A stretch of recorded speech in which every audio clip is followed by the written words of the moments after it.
Congresswoman, with all due respect, you're out of your depth, Alan Dershowitz sneered, his voice carrying that sharp mix of condescension and certainty that only decades of unchecked authority could polish. The studio lights caught the glint of his glasses as he leaned back in his chair, smugness practically dripping from every syllable.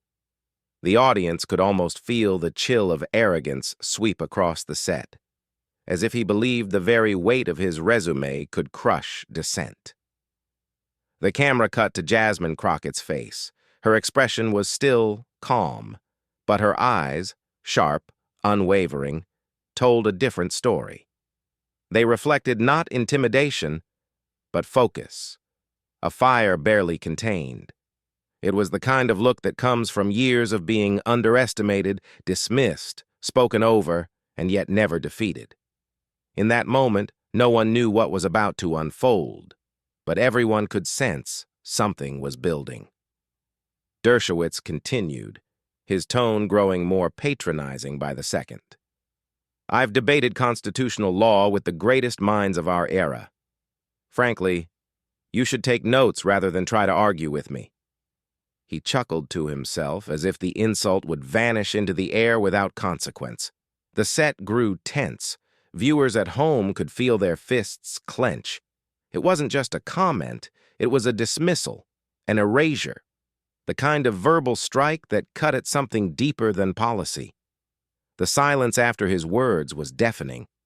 Even the host hesitated, unsure whether to interject or let the tension hang.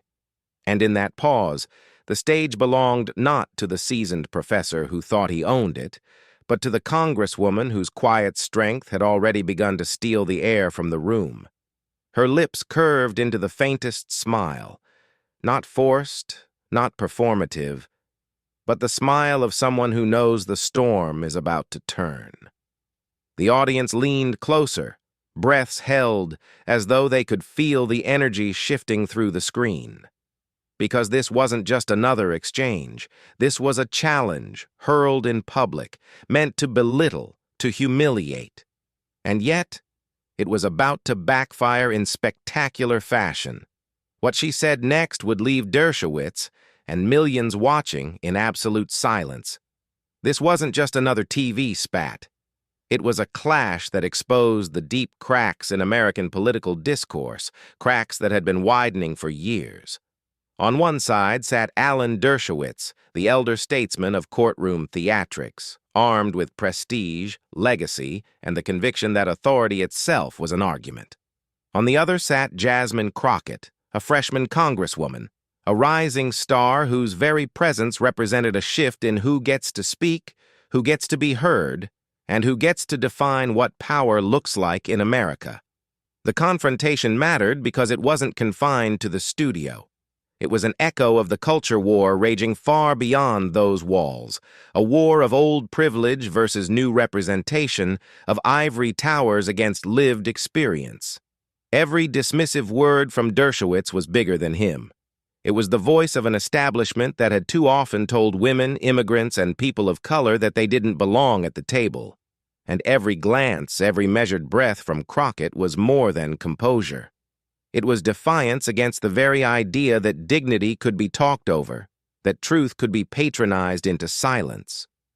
Viewers watching at home felt the stakes instinctively. They had lived versions of this moment, in classrooms where their intelligence was questioned, in boardrooms where their ideas were stolen, in family gatherings where their voices were drowned out. To see Crockett face down Dershowitz wasn't just political theater. It was personal validation. Millions felt she was standing in for them, carrying the weight of their own silenced moments. And that weight pressed heavier with each passing second. Dershowitz leaned into his credentials, flashing the resume of a man who had long believed debate was his arena and his alone. Crockett, meanwhile, waited, calm, quiet, letting the arrogance of his monologue build like kindling stacked too high. The audience could sense that sooner or later, that fire would consume itself. Who would win control of the narrative? Would the seasoned legal mind succeed in drowning out his opponent with credentials and arrogance? Or would Crockett find a way to pierce through the noise with a single moment that turned the tables? That question hung in the air like static, a tension that pulled viewers deeper into their seats. Because this wasn't about law. It wasn't about precedent. It was about something rawer, something far more consequential: respect, voice, and belonging in a nation still wrestling with who gets to lead its conversations. The clash on that stage was the story of America itself, old power trying to hold its ground, and new voices demanding to be heard. And as the camera panned back to Alan Dershowitz with that same smug tilt of the chin, the audience didn't yet know it. But the villain of this story had already begun to write his own downfall. Alan Dershowitz was no stranger to the spotlight. For decades, his name had been synonymous with the highest-profile trials, the sharpest debates, and the most polarizing defenses in American legal history. He was the man networks called, when they wanted a soundbite wrapped in gravitas, the professor who had turned courtroom combat into a second language. In many ways, Dershowitz had built a career on being unshakable, untouchable, the mind that could out-argue anyone. His resume read like a timeline of modern American scandals. A legal prodigy who became one of Harvard's youngest tenured law professors, Dershowitz quickly made a reputation for himself as both brilliant and combative. He stood up for civil liberties, teaching students that the Constitution was more than parchment, that it was a shield against tyranny. He defended unpopular defendants on principle, claiming the right to counsel was sacred, no matter who sat at the defense table. But for every case that burnished his image as a champion of rights, another chipped away at that veneer. He became known not just as a defender of principles, but as the lawyer who attached himself to the rich, the powerful, and the notorious. O.J. Simpson, Jeffrey Epstein. A list of names that sparked outrage, suspicion, and controversy. The contradictions were glaring: champion of rights in one breath, defender of the indefensible in the next. He insisted it was about the law, about ensuring fairness. But to critics, it looked like a man too eager to stand shoulder to shoulder with those who had power to abuse. On television, the contradictions grew sharper. Dershowitz carved out a second career as a media pundit, mastering the art of cutting off opponents with a sharp quip or drowning them in an avalanche of legal jargon. He thrived in spaces where deference was given freely, where moderators let him run long and panelists rarely pressed too hard. He wore arrogance like armor, certain that credentials would shield him from serious challenge. It worked for years. He was the elder statesman, the intellectual heavyweight. When Dershowitz spoke, others quieted. When he lectured, opponents either folded or fumbled. He had become so accustomed to controlling the tempo, to setting the terms of every debate, that arrogance wasn't just part of his persona, it was his strategy. But arrogance is a dangerous crutch. It blinds, dulls awareness, makes a man deaf to subtle shifts in power. On this night, in this debate, that crutch would betray him. For in Jasmine Crockett, he was not facing a timid student or a hesitant panelist. He was facing a woman who had made a career out of being underestimated, a fighter who had no patience for condescension disguised as brilliance. The irony was thick. Dershowitz had spent a lifetime telling juries to look past appearances, to dig into the substance of arguments, to resist being swayed by theater.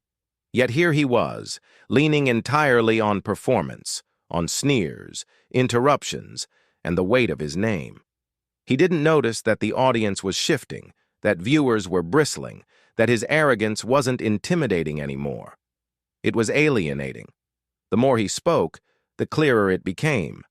This wasn't a titan delivering wisdom. This was a man on autopilot, so insulated by years of deference that he couldn't see the ground shifting beneath his feet.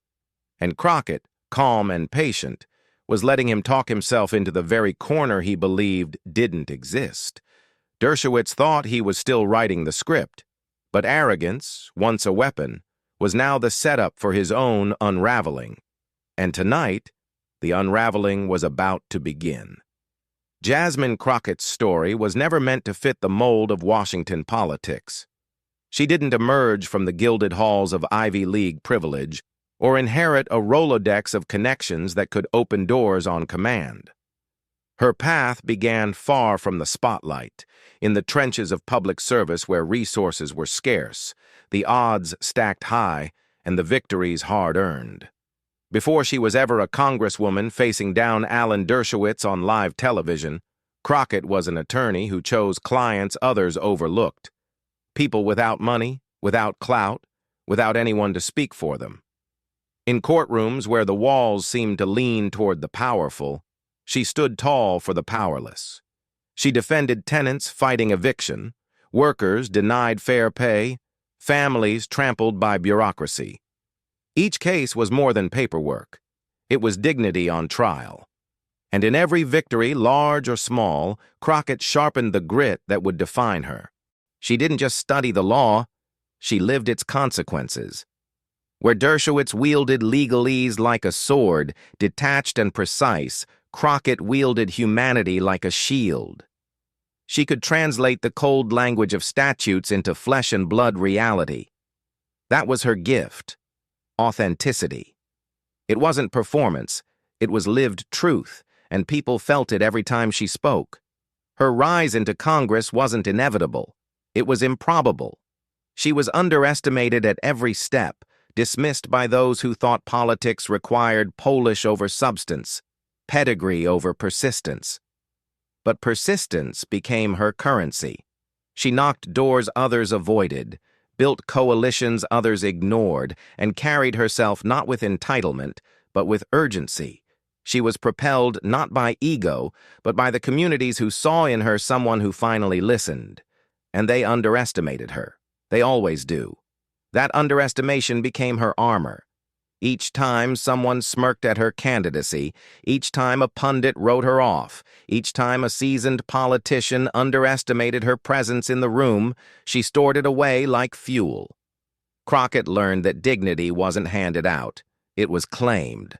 By the time she took her seat in Congress, she carried more than her own ambition. She carried the struggles of women told they were too loud, too bold, too unpolished for power. She carried the quiet dignity of immigrants who sacrificed everything to be heard in a country that often refused to listen. She carried the exhaustion of communities of color asked again and again to prove their worthiness. To see Crockett stand up wasn't just to see a politician at work, it was to see a broader struggle take form in flesh and voice. And that was what made her presence across from Alan Dershowitz so magnetic. This wasn't simply a clash of two individuals. It was the cold legacy of elite legal power versus the warmth of lived experience. It was arrogance cloaked in credentials, meeting resilience born of necessity. Where Dershowitz leaned on decades of being revered, Crockett leaned on decades of being underestimated, and turning that underestimation into victory. Viewers could feel it, even if they didn't know her full biography. They could sense the weight she carried. She wasn't just defending herself. She was speaking for anyone who had been told they didn't belong in the conversation. Every tilt of her head, every pause before her reply, carried generations of quiet resistance. And that's why what she did next wasn't just a clapback. It was a moment of history. The clash began not with a shout, but with an interruption. Crockett had barely finished her first sentence when Dershowitz leaned forward, his voice slicing through hers like a gavel slamming down. "That's simply not how the Constitution works," he barked, waving his hand dismissively as if swatting away a child's mistake. The host hesitated, unsure whether to rein him in, but Dershowitz plowed ahead. "I've taught this subject longer than you've been alive, Congresswoman. You can't just bend history to suit your narrative." His tone dripped with contempt, his laughter low and mocking. Crockett didn't flinch. She waited, her silence deliberate, forcing the audience to notice the imbalance, the seasoned lawyer dominating the airwaves, the congresswoman patiently letting the storm spend itself. Her calm presence made his interruptions look less like authority and more like desperation. But Dershowitz couldn't stop. He cut across her again, his voice rising. "You see, This is the problem. Politicians think they can grandstand about principles they don't understand. The smirk spread across his face as he gestured to the cameras, his performance aimed not just at her, but at the millions watching at home. And yet, the more he mocked, the more the room began to shift. The studio grew tense. Even the host shifted uneasily in his chair, glancing at Crockett as if waiting for her to break. But she didn't. Instead, she leaned slightly forward, her eyes locked on Dershowitz, her patience radiating. She wasn't rattled. She was loading. "Are you finished?" she asked softly when he finally paused for breath. The question wasn't raised in anger. It was steady, precise, like a scalpel. The audience felt the cut. Dershowitz blinked, surprised by the composure, before rushing again to fill the silence.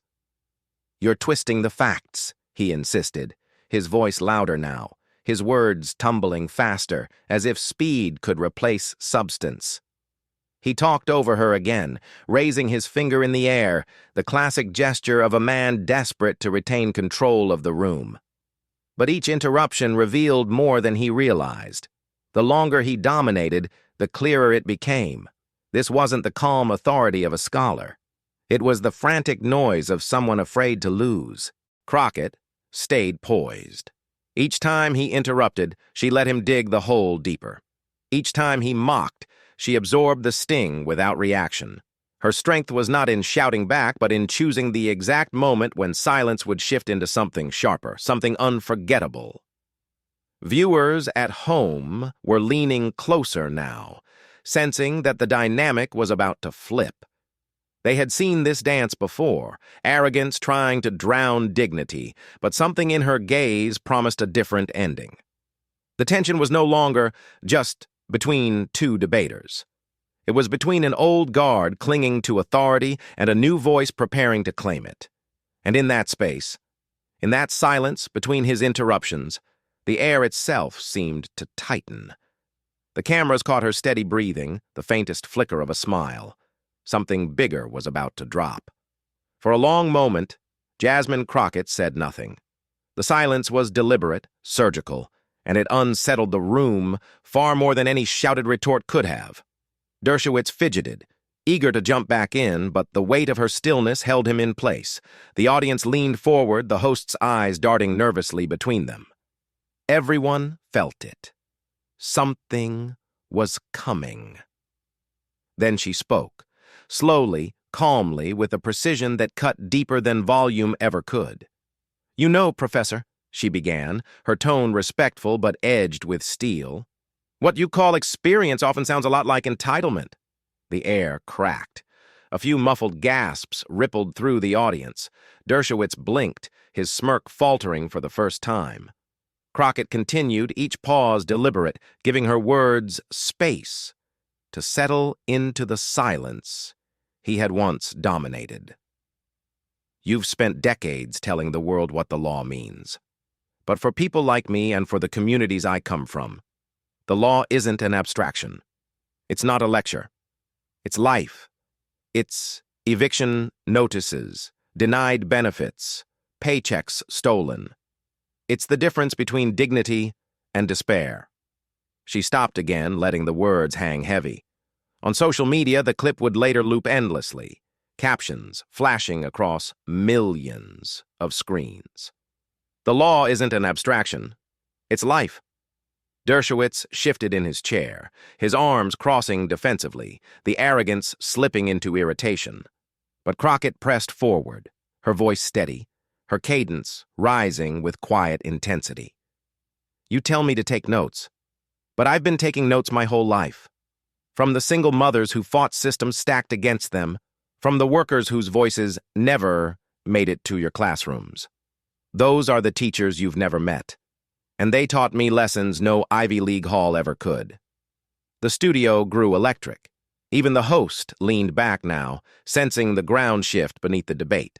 The audience at home erupted online, hashtags sparking in real time. Shax Crockett clapped back, Shax dignity over arrogance. Crockett didn't gloat. She didn't raise her voice. She simply let truth do the work. You say I'm out of my depth. Maybe, in your world, depth is measured by tenure and titles. But in mine, depth is measured by resilience, by the weight we carry just to be heard in rooms that weren't built for us. The metaphor landed like a hammer. Dershowitz's posture shrank visibly, his chin lower, his hands now clenched instead of gesturing.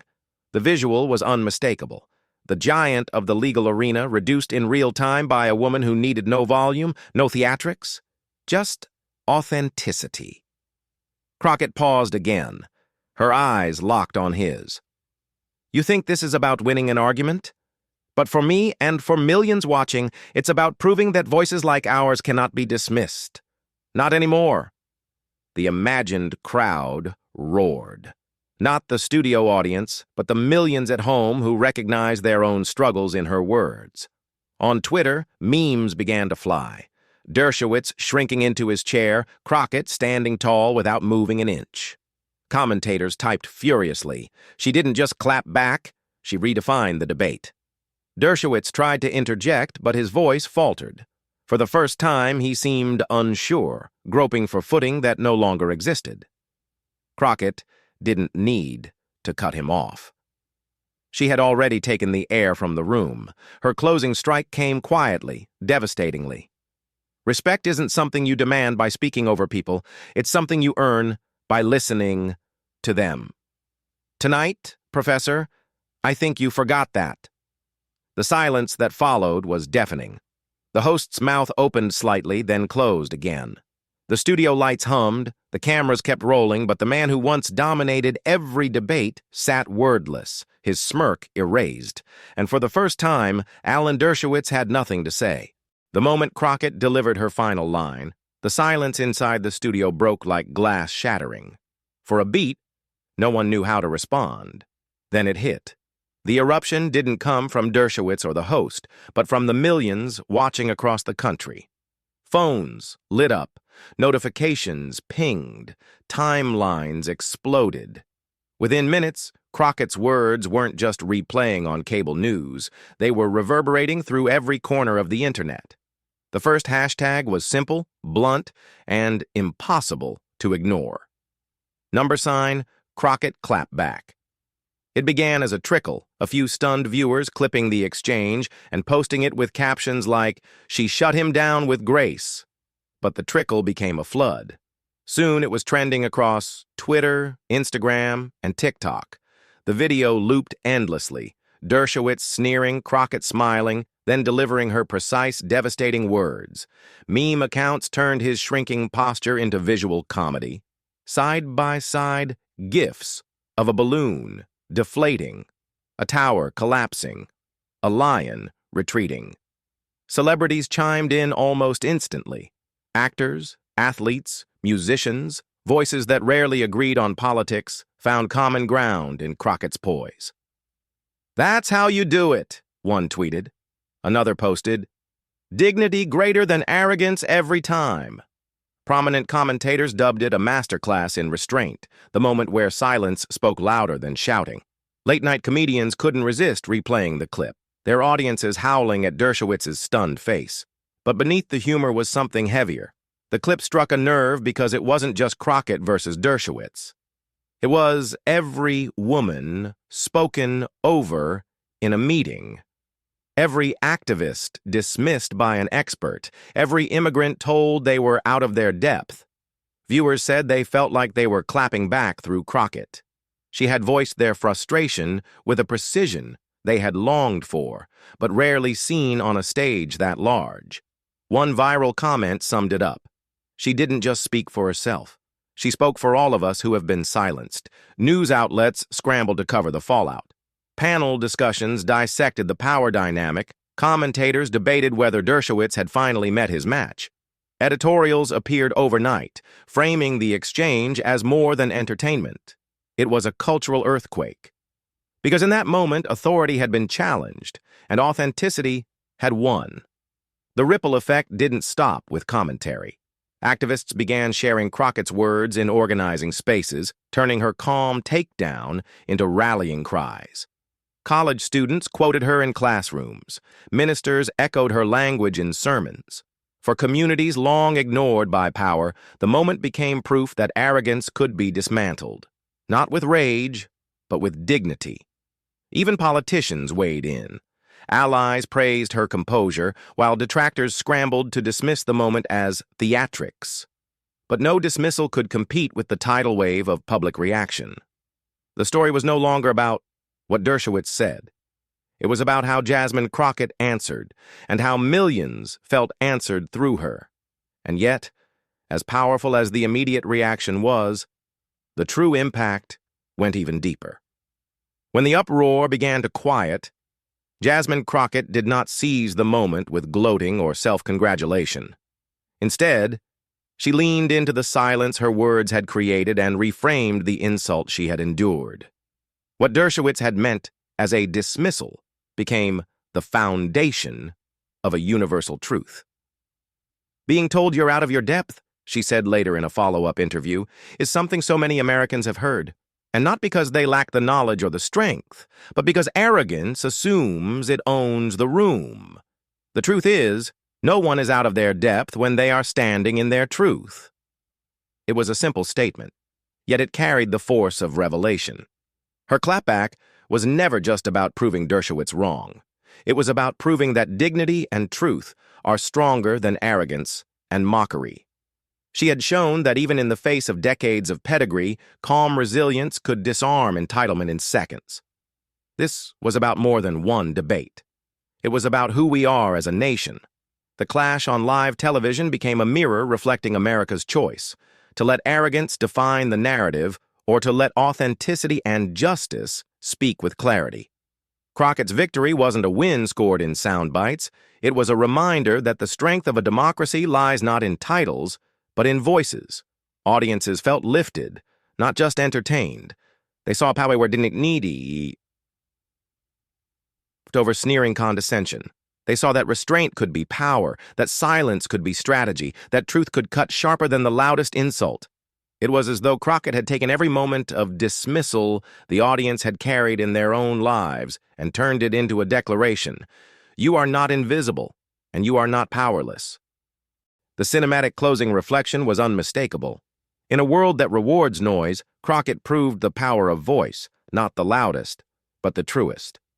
She embodied justice not as an abstract legal principle, but as lived experience standing its ground. And she reminded everyone watching that resilience is not about never being underestimated. It is about rising every time someone tries to push you down. Her exchange with Dershowitz ended as a debate, but it echoed as a parable. Power without humility shrinks under scrutiny. Dignity, carried with patience and courage, grows larger than the room itself. And in that moment, Crockett's dignity filled the nation's living rooms, classrooms, and screens with a message no one could ignore. Alan Dershowitz mocked Jasmine Crockett. He dismissed her, tried to overshadow her, tried to bury her with arrogance. But in the end, it was Crockett who silenced him. Not with volume, not with anger, but with truth. Her calm, steady clapback cut through decades of condescension and left a man who never runs out of words with nothing left to say. That is the power of dignity. That is the lesson of this moment. Arrogance may sneer, it may interrupt, it may mock, but arrogance always collapses under the weight of its own emptiness. Dignity, on the other hand, endures. It speaks softly and strikes deeply. It reminds us that real power is not in how loudly you talk over others, but in how firmly you stand in your truth. This debate wasn't just a televised spat. It was a reminder of who we are and who we can be. It was about a nation deciding whether to be ruled by mockery and entitlement or guided by justice, authenticity, and resilience. Jasmine Crockett showed us what it looks like when dignity wins. And now, the choice belongs to all of us. Do we share moments like these, amplify them, let them ripple outward into the culture until arrogance can no longer hide behind its credentials? Or do we let them fade into the noise? If you believe dignity is stronger than mockery, if you believe truth deserves the last word, then make sure this moment lives beyond the screen. Subscribe, share this story. Be part of the community that refuses to be silenced. Because when we stand together in our truth, no arrogance, no matter how loud, can drown us out.